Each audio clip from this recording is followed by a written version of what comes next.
লাভ দেখে চাষ নয়, চাষ শিখে লাভ করুন।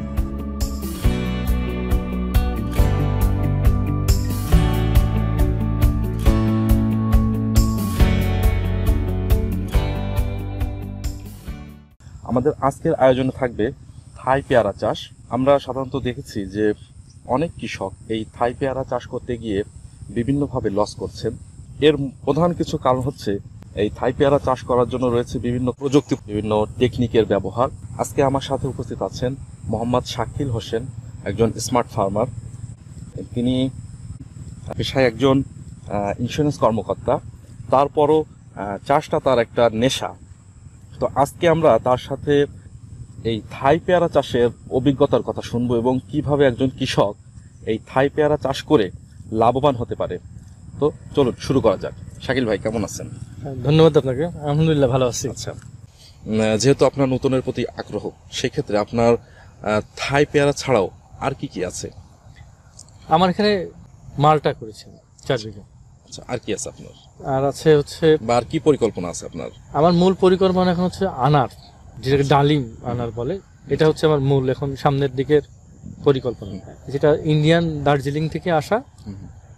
ওদের ওখান থেকে নিয়ে আসবো আমি। এখানে একজন করেছে, দেখে আমি খুব আমার ভালো লেগেছে। আমি শুধু অপেক্ষা আছি তার হচ্ছে প্রোডাকশনটা কীভাবে হয়। প্রোডাকশনটা ভালো হলে আমি আগামী বছর আনার চাষ করব। এবং আনারের সাথে আমি হচ্ছে কাশ্মীরি আপেল, যেটা কুল বলা হয়, কাশ্মীরি আপেল কুল, আমি আপেলগুলো লাগাবো। আমি এই বছরও লাগিয়েছি, আমি চারাও করেছি। আমি কাশ্মীরি কুলের চারা, মালটার চারা, আর থাই 5-এর যেটা ভালো জাত, সেই জাতের চারা আমার আছে। তাহলে এই মুহূর্তে আপনার কাছে রয়েছে মালটা, থাই পেয়ারা এবং আনারের চারা, যেটা ইন্ডিয়ান ভারতীয়।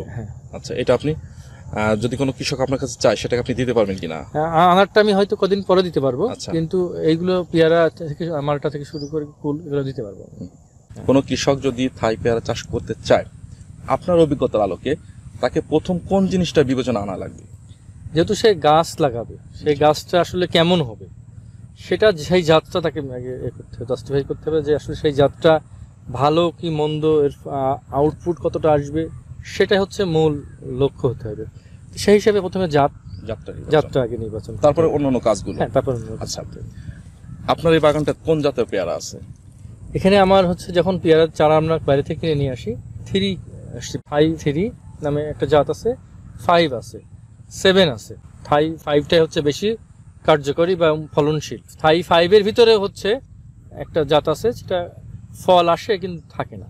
আচ্ছা, তা সেটা আমার বাগানে অল্প আছে, কিন্তু আমি যখন চারা করব তখন তো এগুলো আমি বেছেই করবো আর কি। কাউকে যখন আমি যখন চারা করেছি, আবার আমি ওইটা বাদ দিয়ে নতুন করে আবার লাগিয়েছি। যে 2টা জাতের কথা আপনি বললেন, যে এর ভিতরে একটা জাত আছে বেশ ভালো ফলনশীল, এটা আপনি চিনেন কি করে? এটা ফল দেখলেই চেনা যায়। আচ্ছা, আপনার গাছের ফল বেশি সেটার।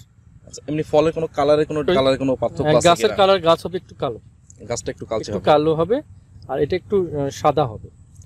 ফলটাও এরকম, ওইটা ফল হয় না তা না, ওটার ফল হয়, কিন্তু ওটা অনেক ওজন হয়, কিন্তু কম হয়। আর গাছ থেকে ঝরে পড়ে যায়, গাছ থেকে ঝরে যায়, গাছের গ্রোথটা যেন বেশি থাকে ওর। তাহলে আপনি এখান থেকে আপনি আবার নতুন জাত সিলেকশন করে চারা তৈরি করছি, আমি লাগিয়েছি, আবার তৈরিও করছি। চারা কি এখান থেকে কেউ নেয় আপনার কাছে? হ্যাঁ, চারা নেয় না। আচ্ছা, এখন আমরা আসি চাষের বিষয়ে। আচ্ছা, যেহেতু এই পেয়ারাটা সারা বছরই ফল দেয়, তো এর তো একটা ম্যানেজমেন্ট আছে। অবশ্যই। যদি আপনার সারা বছর ফল নিতে হলে কি পরিচর্যা করা লাগবে, বা যে সময়টাতে আপনার ফলের দাম থাকে না, বিশেষ করে আষাঢ় মাসে, এই সময়টা একটা পরিচর্যার বিষয় আছে। মনে করেন আমি চাষটা শুরু করতে চাচ্ছি, সেই ক্ষেত্রে আমাকে প্রথমে কি করা উচিত? মানে আমার রোপণ সময়টা কোনটা বেটার সময় আর কি? এটা মূলত হচ্ছে ফাল্গুন চৈত মাসে লাগালে ভালো হয়। এটা তো আমরা জানি তো সারা বছর রোপণ করা যায়, ভালো হয় এবং সারা বছরই লাগানো যায়। বেটার সময়টা হচ্ছে ফাল্গুন থেকে চৈত্র মাস। আমরা সময় নির্বাচন করলাম ফাল্গুন চৈত্র মাসের জন্য। এখন তো আমাদের জমিটা নির্বাচন করা দরকার। অবশ্যই, নিশ্চয়ই জমিটা হতে হবে আপনার বন্যা পানি মুক্ত। হ্যাঁ, বন্যা পানি মুক্ত এবং একটু উঁচু, যেন পানি জমলেও সঙ্গে সঙ্গে নিষ্কাশনের ব্যবস্থা। বর্ষা পানি যদি জমে, আচ্ছা, তাহলে যেন জমে না থাকে। মাটির ধরনটা কেমন হইলে ভালো হয়? বেলে দোআঁশ হলে ভালো হবে। আচ্ছা, বেলে দোআঁশ থেকে দোআঁশ। আচ্ছা, আমরা জমি নির্বাচন করলাম। জমি নির্বাচন করার পরে এখন তো আমার জমিটা প্রস্তুত করা লাগবে, অবশ্যই সেই ক্ষেত্রে আমরা কিভাবে করতে পারি? জমি প্রস্তুত করতে হলে আগে আমার যে কতটুকু জমি চাষ করবো সেই জমিটা সুন্দরভাবে চাষ দিতে হবে। জি। চাষ দিয়ে জমিটাকে সমান করতে হবে। এরপরে হচ্ছে অনেক কাজ আছে, যেমন পানি সেচ দেওয়ার সময় যেন না থাকে, উঁচু নিচু না থাকে, সেই ক্ষেত্রে সমান করে নিতে হবে। সমান করে নেওয়ার পরে আমাকে হচ্ছে লেআউট যেটা বলা হয়, বাগানের লেআউট, বাগানের লেআউটটা জি। দিতে হবে যে আমি কত বাই কত লাগাবো।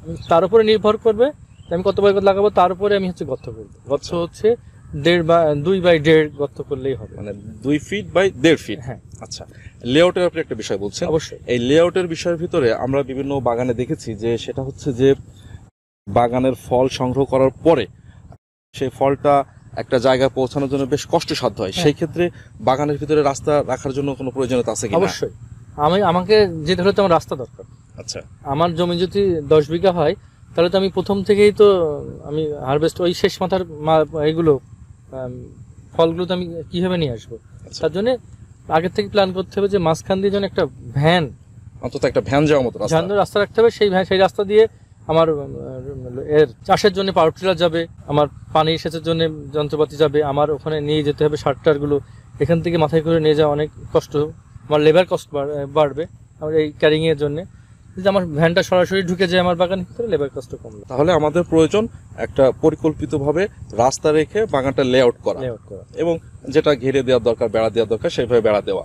এখন তো অনেক নেটের আধুনিক বেড়া উঠছে, কম অবশ্যই। খরচে সুন্দর বেড়া তৈরি করা যায়। এখন এই পেয়ারাটা আমরা তো জানি যে একবার রোপণ করলে কমপক্ষে 5 বছর এটা ফল সংগ্রহ করা যায়, নাকি আরো বেশি করা যায়? আসলে 5 বছর বলে কিছু নাই। আচ্ছা, এটা হচ্ছে আপনি গাছটাকে কিভাবে রাখতে চান, দেখতে চান। আচ্ছা, আপনার পূর্ব পরিকল্পনা অনুযায়ী কিন্তু আপনার এর গাছের ভবিষ্যৎ।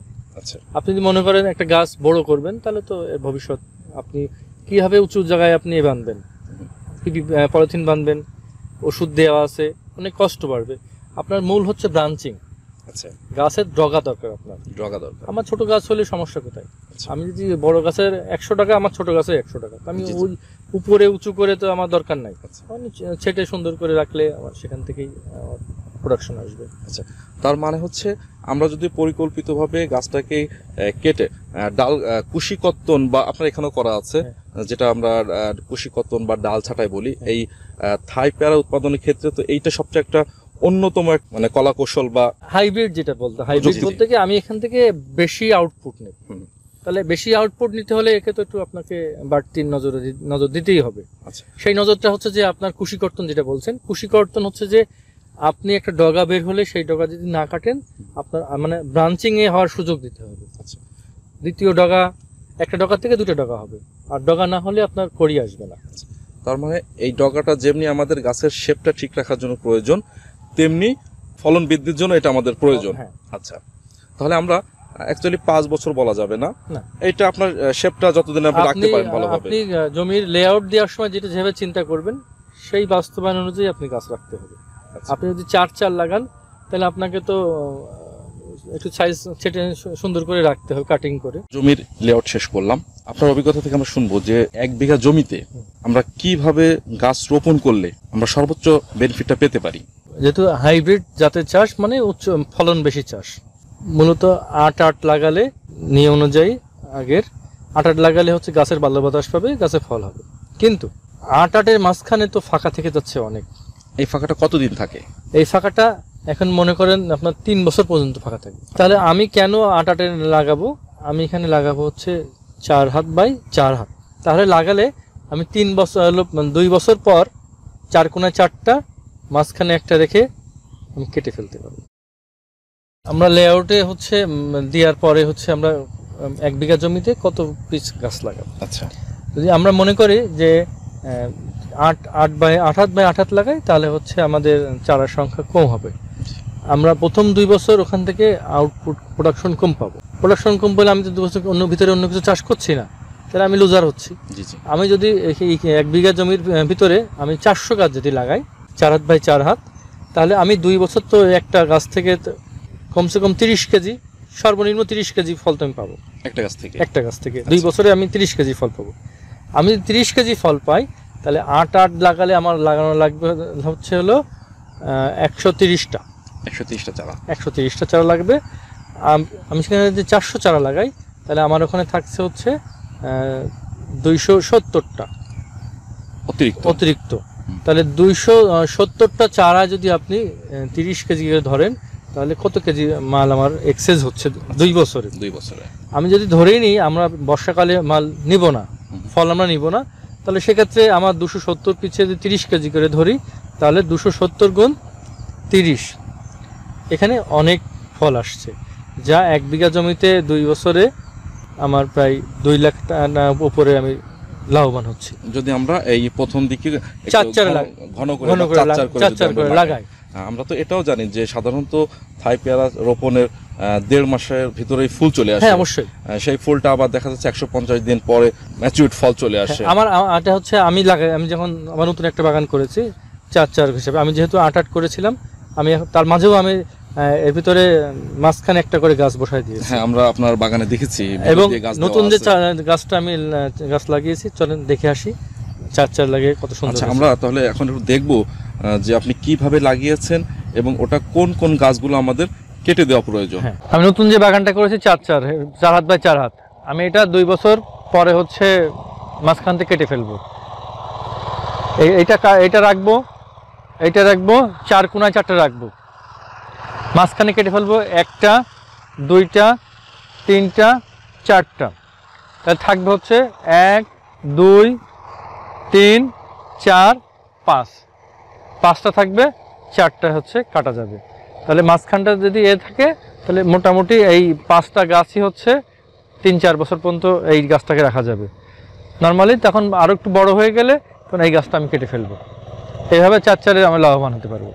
400 চারা রোপণ করবো 1 বিঘা জমিতে। হ্যাঁ, সেজন্য আমরা তো আপনি আগেই বলছেন যে 2 ফিট বাই 1.5 ফিট আকারে আমাদের গর্ত করে নিতে হবে, এবং সেখানে আমাদের পরবর্তী যে করণীয় সেটা হচ্ছে জৈব এবং রাসায়নিক সার দেওয়া। এটা কি পরিমাণে সার দিলে এটা ভালো হবে?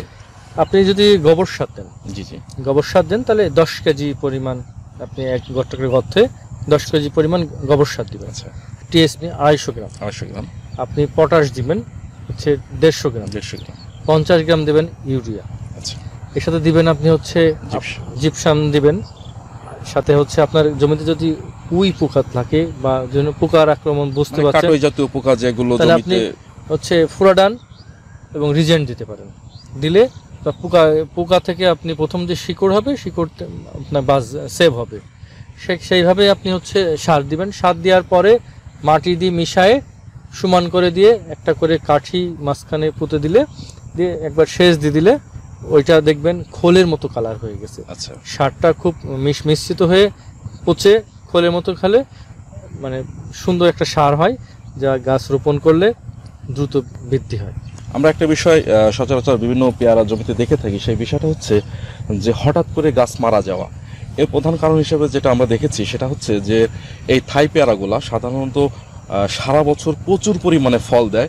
ফল দেওয়ার ফলে এর ভেতর থেকে বিভিন্ন রকম হরমোনের ইমব্যালেন্স হয়ে যায়। প্লাস আপনি যে কথাটা বললেন যে বিভিন্ন রকমের পোকা, এই পোকাগুলো কিন্তু গাছের শেকড় কেটে দেয়। অবশ্যই শেকড় কাটার ফলে ভেতর থেকে শেকড় পচে গিয়ে গাছ মারা যায়। তাহলে আমাদের যেটা গুরুত্বপূর্ণ বিষয় সেটা হচ্ছে যে গর্ত তৈরির সময় একটা বিল্ডিং তৈরি করতে গেলে আমরা যেমন ফাউন্ডেশন করি, গর্তটাও তেমনি একটা গাছের ফাউন্ডেশন, এবং সেই ফাউন্ডেশনে যদি আমরা জৈব এবং রাসায়নিক সার বা বালাইয়ের জন্য যদি বালাইনাশক ব্যবহার করি কীটপতঙ্গ দমনের জন্য, কাটই জাতীয় পোকা যেগুলো গাছের শেকড়ে ক্ষতি করে থাকে, তাহলে এই যে হঠাৎ করে গাছ মারা যাওয়া এই সমস্যার থেকে আমরা পরিত্রাণ পেতে পারি। অবশ্যই। হ্যাঁ, সেক্ষেত্রে আমি আমার যেটা মনে হয় যে আমরা শুধু আউটপুট নিয়ে যাই, একটা গাছের উপরের অংশে আমরা শুধু স্প্রে করি, বাইরের বালাইনাশকের তলার অংশের জন্য আমরা কিন্তু কোনো রকম ট্রিটমেন্ট করি না।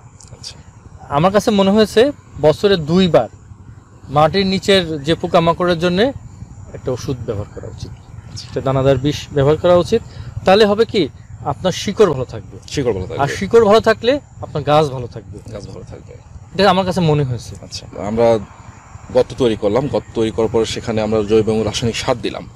দেওয়ার পরে আমরা কতদিন পরে এখানে চারাটা রোপণ করবো? এটা 20 থেকে 25 দিন করলে সবচেয়ে বেটার হয়, ভালো হয়। আচ্ছা, 20 থেকে 25 দিন করার পরে আমরা কি করবো? তারপরে গাছটা হচ্ছে সুস্থ সবল গাছ আমরা নিব, নিয়ে টপটা ভিজাই নিব।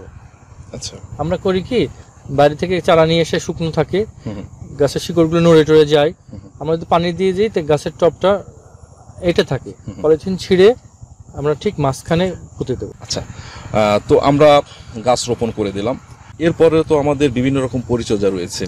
যদি আমরা পরিচর্যার কথা বলি, প্রথমেই আমাদের যেটা চলে আসে সেটা হচ্ছে আগাছা দমন ব্যবস্থাপনা। অবশ্যই। তো আগাছা দমন ব্যবস্থাপনা করতে হলে আমাকে বছরে মোটামুটি কয়বার বা কিভাবে আগাছা দমন ব্যবস্থাপনা করতে হবে? আমাকে প্রথমে করতে হবে, আমি যে চার ঠিক সোজা করে দিয়ে লাগাবো হাত করে, আমাকে পাওয়ার ট্রেলারটা ঢোকার রাস্তা ব্যবস্থা রাখতে হবে। আমি আমার পরিকল্পনা থাকবে যেন আমার চাষের যে যন্ত্রটা ঠিক মতো ঘুরতে পারে, ওটার জন্য পরিকল্পনা। আমি প্রথমেই বলেছিলাম পরিকল্পনা করে করলে আপনার আগাছা দমন করা সহজ। আপনি একটা জমিতে যদি 1 বিঘা জমিতে কোপান তাহলে আপনার 4টে লেবার লাগবে, তাহলে 1200 টাকা লাগবে। আপনি যদি একটা ওই 1 বিঘা জমিতে হচ্ছে একবার পাওয়ার টিলার দেন, 1 চাষ দেন, তাহলে আপনার 200 টাকা লাগবে। মাত্র 200 টাকা। যদি 2 চাষ দেন তাহলে 400 টাকা লাগলো, তাহলে 400 টাকা আর হচ্ছে ওদিকে 1200 টাকা, তাহলে 800 টাকা পার চাষের সেভ হয়ে যাচ্ছে। তাহলে এই আগাছাটা আমরা বছরে কয়বার দমন করব? এই আগাছাটা আসলে কয়বার বলে না, আগাছা ধরন অনুযায়ী। আচ্ছা, কিছু জমিতে প্রচুর আগাছা হয়, কিছু জমিতে আগাছা কম হয়। আমরা সেচের পরে একবার প্রতিবার না, যখন দেখবো আগাছা জন্মাচ্ছে তখন আমরা নিড়ানি দিতে পারি অথবা পাওয়ার টিলার দিয়ে চষতে পারি।